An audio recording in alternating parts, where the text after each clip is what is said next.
मैं हूं शब और आप देख रहे हैं पीबीएन न्यूज। इस वक्त की बड़ी खबर प्रयागराज से है, जहां प्रयागराज में एक बार फिर से बमबाजी हुई है। जी हां, हमको बता दें कि प्रयागराज में उमेशपाल हत्याकांड के बाद एक बार फिर से बमबाजी सामने आई है, जहां भाजपा की जिला मंत्री विजयलक्ष्मी चंदेल की बेटे पर झूसे इलाके में बम से जानलेवा हमला किया गया है। आपको बता दें कि उनकी कार पर 2 बम मारे गए हैं, जहां चंदेल के बेटे विधान सिंह हमले से बच गए हैं, लेकिन अभी भी उन पर जान का खतरा मंडरा रहा है। आपको बता दें कि बमबाजी का वीडियो सीसीटीवी फुटेज में भी सामने आया है, जहां विधान सिंह सफारी कार से गुरुवार को रात 8 बजे अपनी मौसी के घर गए थे, जहां गाड़ी में उनके दोस्त प्रांशु यादव भी थे। वो अपनी मौसी के बेटे का इंतजार कर रहे थे, तभी 2 बाइक पर सवार 4 युवकों ने कार पर बम से हमला कर दिया, जहां चोरों ने अपने चेहरे पर गमछे बांध रखे थे। बताते चले कि प्रयागराज में ही 24 फरवरी को राजूपाल हत्याकांड के गवाह उमेशपाल की गोली मारकर हत्या कर दी गई थी। उनकी कार और गनर पर बम भी फेंके गए थे।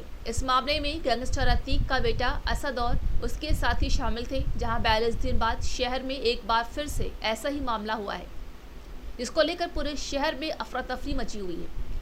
आपको बता दें कि हमले के बाद विधान सिंह तेजी से कार चलाकर भागे, जहां भागते समय एक स्कूटी सवार महिला से कार की हल्की टक्कर लगी, जहां विधान सिंह की मां जयलक्ष्मी जिला मंत्री भी हैं।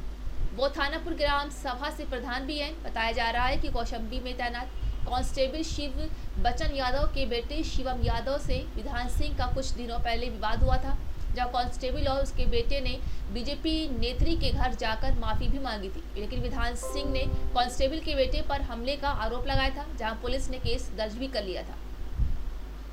वहीं विजयलक्ष्मी ने बताया है कि हमले करने वाला कांस्टेबल का बेटा शिवम ही है।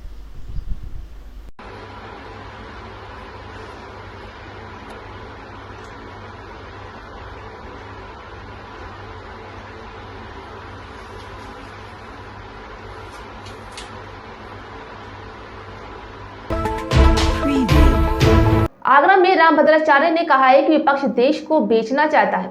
उन्होंने कहा है कि हिंदू को देव मानो, भारत में रहना है तो जय श्री राम और वंदे मातरम कहना ही होगा। आपको बता दें कि तुलसी पीठाधीश्वर स्वामी रामभद्राचार्य महाराज ने आगरा में कहा है कि हिंदू देव भव और राष्ट्र देवो भव, यानी हिंदू को देव मानो, भारत को राष्ट्र मानो, क्योंकि विपक्ष इस देश को बेचना चाहता है, लेकिन हम ऐसा नहीं होने देंगे। उन्होंने कहा है कि जिससे अब भारत में रहना होगा उसे जय श्री राम कहना ही होगा। आइए जानते हैं क्या है पूरा मामला। आपको बताते चले कि स्वामी रामभद्राचार्य महाराज आगरा के चित्रकूट धाम में बने कोठी मीना बाजार पर कह रहे थे कि अब ये कोई नहीं कह सकता कि हम वंदे मातरम नहीं कहेंगे। उन्होंने कहा है कि भारत में रहना है तो वंदे मातरम कहना ही होगा। उन्होंने आगे कहा है कि कश्मीर हमारा है, हमारा ही रहेगा। जहां धारा 370 हटा दी गई है, वहीं 35 से समाप्त कर दिया गया है। उन्होंने कहा है कि हिंदू धर्म में महिलाओं को जितना सम्मान होता है उतना कहीं नहीं होता है। एक एक महिला से 25-25 बच्चे पैदा करके उसका शोषण करते हैं। 3 बार तलाक कहकर उसे निकाल देते हैं। उस ट्रिपल तलाक को ख़त्म किया गया है। अभी 2-3 काम बाकी हैं, जहां समान नागरिक संहिता भी लागू होनी चाहिए। वहीं भारत में जितने लोग हैं सभी के लिए एक नियम होना चाहिए।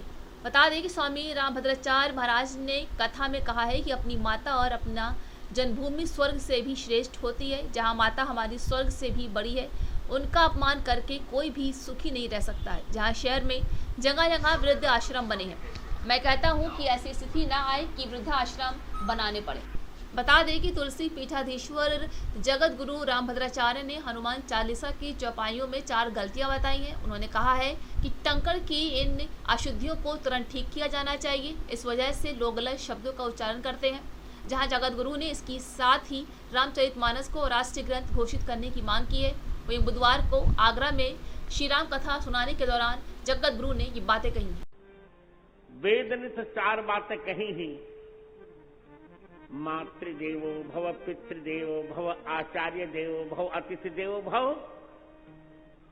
माता को देवता मानो, पिता को देवता मानो, आचार्य को देवता मानो, अतिथि को देवता मानो। 2 बातें मैं और कह रहा हूं, हिंदुत्व देवो भव और राष्ट्र देवो भव। हिंदुत्व को देवता मानो और अपने भारत राष्ट्र को देवता मानो। अब तो जिसे भारत में रहना है उसे जय श्री राम कहना है।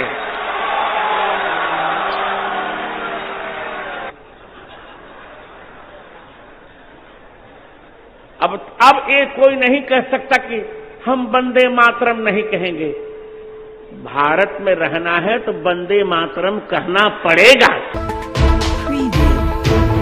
केंद्रीय गृह मंत्री अमित शाह कौशाम्बी पहुंच गए हैं, जहां सीएम योगी और डिप्टी सीएम केशव प्रसाद मौर्य ने शाह सफैया मैदान में बने हेलीपैड पर उनका स्वागत किया है। वहीं गृह मंत्री कौशाम्बी महोत्सव का शुभारंभ करेंगे।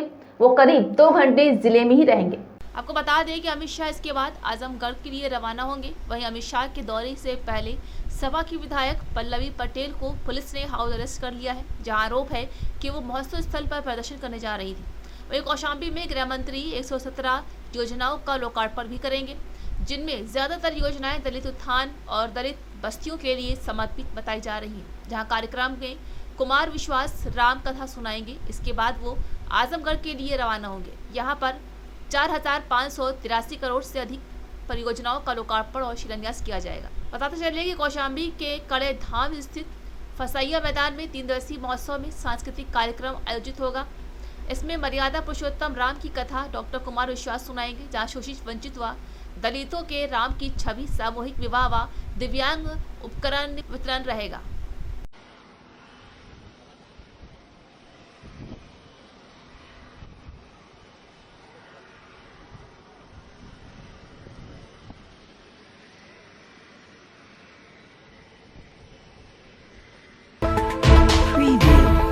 सासाराम और बिहार शरीफ में हुए दंगों पर बिहार के मुख्यमंत्री नीतीश कुमार ने कहा है कि आपस में किसी भी प्रकार का विवाद ना हो, इसके लिए हमने कितना भी प्रयास किया है।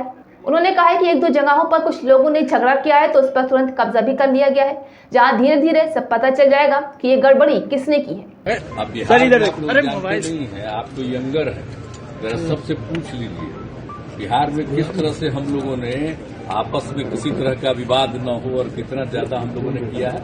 अब कहीं 2 जगह, 1 जगह कहीं पर कुछ झगड़ा कर रहा है किया तो तुरंत उस पर कब्जा भी किया गया है। तो इसलिए सब कुछ हो रहा है और धीरे धीरे तो पता न चलेगा कि कौन ये सब गड़बड़ किया है। दंगा पर्यटन शुरू हो गया सर। चीज को एक चीज का हम समझ, तो यहाँ पर तो एक चीज का ध्यान देता, कभी होता आजकल कुछ किया तो पूरी चीज का और हर आदमी अलर्ट आने वाले, तो इसीलिए कहीं। बरेली जेल में उमेश पाल मर्डर केस के शूटर से हुई मुलाकात मामले में शुक्रवार को सुनवाई होनी थी। इससे पहले अतीक के भाई अशरफ की तबीयत बिगड़ गई। जी हाँ, डॉक्टर्स ने उनका चेकअप करने के बाद बताया है कि उनका बीपी लो हो गया था। उनका इलाज करवाया जा रहा है। बताया जा रहा है कि अशरफ की पेशी एंटी करप्शन कोर्ट में होनी थी, जहां सीओ सिटी भी जेल पहुंचे थे। बताया जा रहा है कि अशरफ की अचानक दिल की धड़कन बढ़ गई, जिसके बाद उनकी तबीयत खराब हो गई।